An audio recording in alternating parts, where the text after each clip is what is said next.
Você sabia que os fariseus não conseguiram encontrar nenhum tipo de crime de fato para condenar Jesus? E que o principal motivo da crucificação de Jesus era que ele se autodenominava Filho de Deus? Não sei se você sabe disso, mas nós vamos aprender um pouquinho mais sobre isso, sobre essa acusação, sobre aquilo que Deus, de fato, através de Jesus, né, fez aqui nessa terra a cada capítulo do livro de João. Eu quero te convidar para vir nessa aventura comigo aqui, porque nós vamos continuar hoje em João, capítulo de número 6, a partir do verso 24. Ó, eu sou o Leandro Machado e é um privilégio ter você aqui no nosso canal, acompanhando com a gente esse projeto. Então pega a sua Bíblia, ó, já estou aqui com a minha Bíblia, ou então aumenta o som para você acompanhar com a gente e bora para nossa leitura bíblica aqui diária. Então João, capítulo de número 6, a partir do verso de número 25, ele vai dizer assim, ó: E encontraram do lado do mar e lhe perguntaram: Rabi, quando o Senhor chegou aqui? Jesus respondeu: Eu lhes digo em verdade, vocês querem estar comigo porque não entenderam os sinais, mas porque lhes dei alimento. Não se preocupem com as coisas que se estragam, como comida, ou usem suas energias buscando alimento que permanece para a vida eterna, o qual o Filho do Homem pode lhes dar. Pois Deus, o Pai, colocou em seu selo de aprovação. Nós também queremos realizar as obras de Deus, disseram eles. O que devemos então fazer? Jesus lhe disse: Essa é a única obra que Deus quer que vocês façam. Creiam que Ele me enviou. Eles responderam: Se deseja que creiamos no Senhor, mostre-nos um sinal. O que o Senhor pode fazer? Afinal, nossos antepassados comeram maná no deserto. As Escrituras disseram: Moisés lhe deu de comer pão do céu. Jesus lhe disse: Eu lhes digo a verdade. Não foi Moisés que lhes deu pão do céu. É meu Pai quem dá o verdadeiro pão a vocês. O verdadeiro pão de Deus é aquele que desce do céu e dá vida ao mundo. Jesus falava dele aqui. E aí ele continua, dizendo, verso 34: Senhor, dê-lhes desse pão todos os dias, eles disseram. Jesus então respondeu: Eu sou o pão da vida, quem vê a mim nunca mais terá fome, quem crê em mim nunca mais terá sede. Mas vocês não creram em mim, embora tenham visto. Contudo, aquele que o Pai me dá virão a mim, e eu jamais os rejeitarei, pois desci do céu para ver a vontade daquele que me enviou, não a minha própria. E essa é a vontade de Deus, que eu não perca sequer de todos aqueles que ele me deu, que ressuscite todos no último dia, pois é a vontade do meu Pai que todo aquele que olhar para o Filho e nele crer tenha a vida eterna, e eu os ressuscitarei no último dia. Então os judeus começaram a criticá-lo, pois ele havia afirmado: Eu sou o pão que desceu do céu, diziam este. Esse não é Jesus, filho de José? Conhecemos o seu pai e sua mãe, como ele pode dizer desci do céu? Jesus, porém, respondeu: Parem de me criticar, pois ninguém pode vir a mim se o Pai não me enviou. Se não o trouxer a mim, e no último dia eu ressuscitarei. Como dizem as Escrituras, todos eles serão ensinados por Deus. Todo aquele que ouve o Pai e aprende dele vem a mim. Não que alguém tenha visto o Pai, somente eu que fui enviado por Deus, eu o vi. E eu lhes digo a verdade: quem crê em mim tem a vida eterna. Sim, eu sou o pão da vida. Seus antepassados comeram maná no deserto, mas eles morreram. Quem comer o pão do céu, entretanto, jamais morrerá. Eu sou o pão vivo que desceu do céu. Quem comer desse pão viverá para sempre.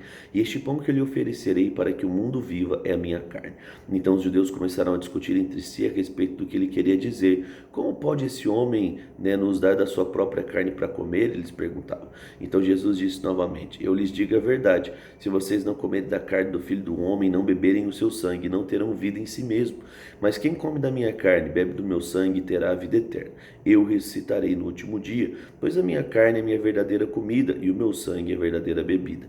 Quem come da minha carne, bebe do meu sangue, permanece em mim, e eu nele. Eu vivo por causa do meu Pai, que vive e me enviou. Da mesma forma, quem se alimenta de mim, viverá por minha causa. Eu sou o verdadeiro pão que desceu do céu. Os meus antepassados comeram maná e morreram. Quem comer deste pão não morrerá, mas viverá para sempre. E ele disse essas coisas quando ensinava na sinagoga de Cafarnaum. Então a câmera está aqui, eu estou olhando para cá. Então, gente, você vê Jesus aqui, de fato, ensinando uma verdade tão preciosa acerca de quem ele é, do poder, de fato, que ele tem. Ele é a resposta para o mundo. Ele é a salvação de Deus para o mundo. Bora lá, então. 1 Crônicas 24. Nós vimos aqui né, o início do estabelecimento dos sacerdotes, dos levitas, né? E vamos continuar aqui. A gente agora vê esse monte de nome diferente aqui daqueles que foram chamados para serem sacerdotes. Vale lembrar, gente, né, que o sacerdócio daqui é diferente daquilo que a Bíblia diz, que nós seríamos reis e sacerdotes, tá bom? Aqueles trabalhavam no tabernáculo, trabalhavam no templo, igual o pessoal gosta muito de usar o termo levita, né? Por causa dos participantes da tribo de Levi. Gente, hoje não tem mais isso, né, de levita e sacerdote como era aqui, né? Hoje, simbolicamente, né, a Bíblia nos chama de sacerdotes porque nós conectamos o mundo a Jesus, né? O mundo a Deus, né? Essa é a nossa responsabilidade. Mas na ideia de, eu chamo os levitas para vir aqui tocar. Meu, isso aí é uma terminologia errada, tá bom? Bora lá então. 1 Crônicas 24:1 diz assim: Os descendentes de Arão, os sacerdotes, foram divididos em turnos para o serviço. Os filhos de Arão foram Nadab, Abiú, Eleazar e Tamar. Mas Nadab e Abiú morreram antes que seu pai, né? E eles não tinham filhos. Então Eleazar e Tamar deram continuidade ao sacerdócio. Com a ajuda de Zadok, o descendente de Eleazar e de Aimeleque, descendente de Tamar, Davi dividiu os descendentes de Arão em turnos, de acordo com suas responsabilidades. Os descendentes de Eleazar foram divididos em 16 turnos e os de Tamar em 8, pois havia mais chefes de família entre os descendentes de Eleazar. Nas tarefas foram designadas aos grupos por sorteio, para que não houvesse nenhuma preferência, pois havia entre os descendentes de Eleazar e Tamar muitos líderes qualificados para servir o Senhor no santuário.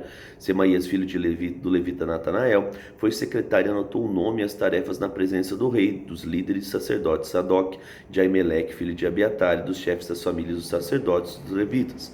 Os descendentes de Eleazar e de Itamar foram designados por sorteio alternadamente. Primeira sorte caiu sobre Jeoaiarib, né, e da segunda para Gedaías, terceira para Harim, quarta para Seurim, quinta para Malquias, sexta para Miauim, sétima para Racós, oitava para Abias, a nona para Jesua, a 10ª para Secanias, a 11ª para Eliasabe, 12ª para Jaquim, 13ª para Rupá, 14ª para Jecebeabe, 15ª para Bilga, 16ª para Emer, 17ª para Rezir, 18ª para Rapizes, 19ª para Petaías, 20ª para Jesquel, 21ª para Jaquim, 22ª para Gamul, 23ª para Delaías, 24ª para Mazias.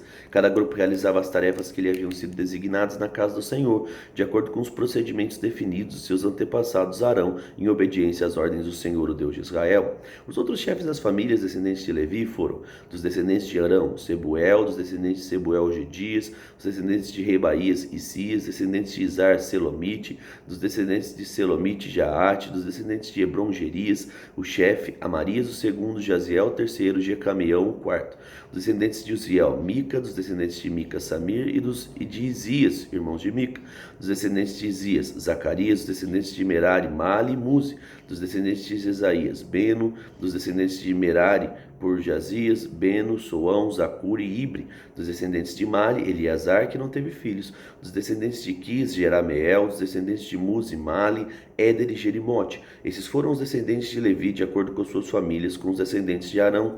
Suas tarefas foram designadas por sorteio, sem distinção de idade nem posição entre as famílias. Sortes foram lançadas na presença do rei Davi, de Zadok e de Aimeleque, e dos chefes das famílias, dos sacerdotes, os levitas. Então, vale lembrar aqui como é que funcionava. Tinha um grupo que era específico, não é, para cuidar das coisas de Deus. Existiam tribos dentro das tribos, né? Então a gente tinha os levitas que começaram como os descendentes de Arão, e depois dá continuidade com outros descendentes, tá bom? Porque Arão um dia morre, a gente já leu isso nos livros anteriores aqui. E dentro dessas tribos, né, a gente tinha no templo do tabernáculo os gaditas, né, e tantos outros itas ali, né, que cada um era responsável por uma coisa. Um era responsável pelo sacrifício, outro era responsável por montar e desmontar o tabernáculo e carregar, tá bom? Então eles tinham todas as atribuições. Aqui agora, na construção do templo, as coisas começam a mudar um pouquinho, porque algumas pessoas que tinham algumas atribuições, essas atribuições já não existiam mais, porque como a gente já leu aqui, eles não tinham mais que desmontar e montar o templo,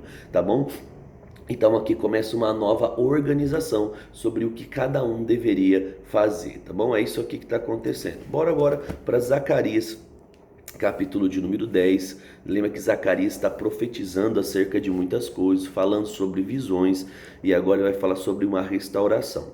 Zacarias 10, ele diz assim, ó: Peçam ao Senhor a chuva na primavera, pois ele forma as nuvens de tempestade. Ele enviará aguaceiros para que todos os campos se tornem pastos verdes. Os ídolos do lar dão conselhos inúteis, os adivinhadores só predizem mentiras, e os que interpretam sonhos proclamam falsidades que não trazem nenhuma consolação. Por isso, meu povo anda sem rumo, como ovelhas perdidas que não têm pastor.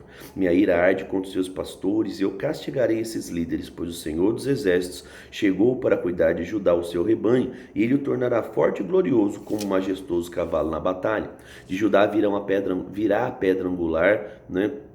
E a estaca da tenda, o arco da batalha e todos os governantes. Serão como guerreiros poderosos na batalha que pisam os inimigos na lama sobre os seus pés, pois o Senhor está com eles na luta e derrubarão até os cavaleiros do inimigo. Fortalecerei Judá, livrarei Israel e os restaurarei, porque tenho compaixão deles. Será como se eu nunca houvesse rejeitado, pois eu sou o Senhor seu Deus, e ouvirei os seus clamores. Os habitantes de Israel serão como guerreiros poderosos, e o seu coração se alegrará como se fosse pelo vinho. Seus filhos também verão isso e exultarão.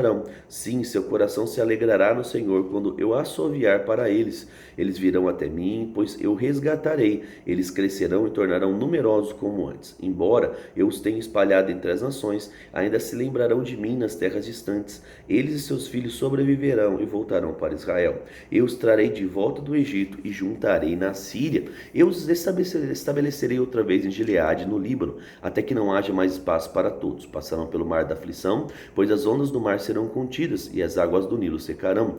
O orgulho da Síria será abatido e o domínio do Egito chegará ao fim.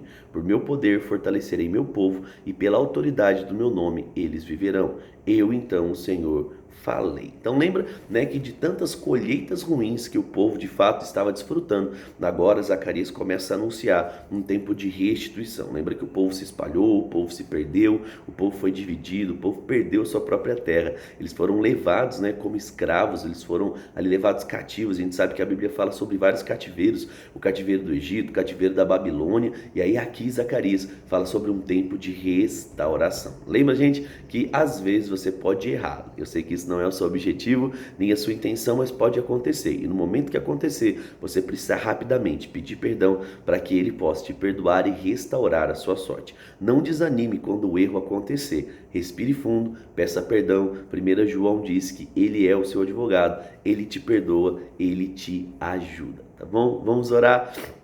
Pai, eu quero te agradecer pela sua fidelidade, obrigado porque até aqui o Senhor tem nos ajudado. Eu oro mesmo, Pai, para que essa palavra nos leve em um caminho correto, onde nós possamos fazer escolhas acertadas, nos tornando homens de honra ainda maior, homens de caráter ainda maior, Pai, para fazer o Teu nome conhecido de forma digna nessa terra. Mas também eu oro, Pai, para que toda condenação que possa estar ocupando a mente dos meus irmãos, os fazendo desistir por causa de algum erro que eles possam ter cometido. Eu oro, Pai, para que a consciência do nome de Jesus, a consciência do perdão, se façam presentes, Pai, na mente e no coração de cada um deles, para que eles possam, Pai, ao receber do Teu perdão, dar continuidade, Pai, à vida, né, de bons acertos, glorificando o Teu nome com os frutos que irão produzir. No nome de Jesus eu oro e já te agradeço pela bênção que vai se manifestar na vida de cada um. Amém. Amém, gente? O que foi que Deus falou mais no seu coração no dia de hoje? Você gostou mais de Jesus falando que ele é o pão vivo que desceu do céu? Você gostou ali dos nomes engraçados de 1 Crônicas? Agora Zacarias anunciando a restauração. O que é que chamou mais a sua atenção? Escreve aqui embaixo para eu saber, né, e ficar muito feliz com você. Escreve aqui embaixo para mim. Deus é fiel. Você consegue fazer isso? Escreve nos comentários. Deus é fiel. Um grande abraço e espero você amanhã no próximo vídeo. Fique com Deus. Tchau, tchau.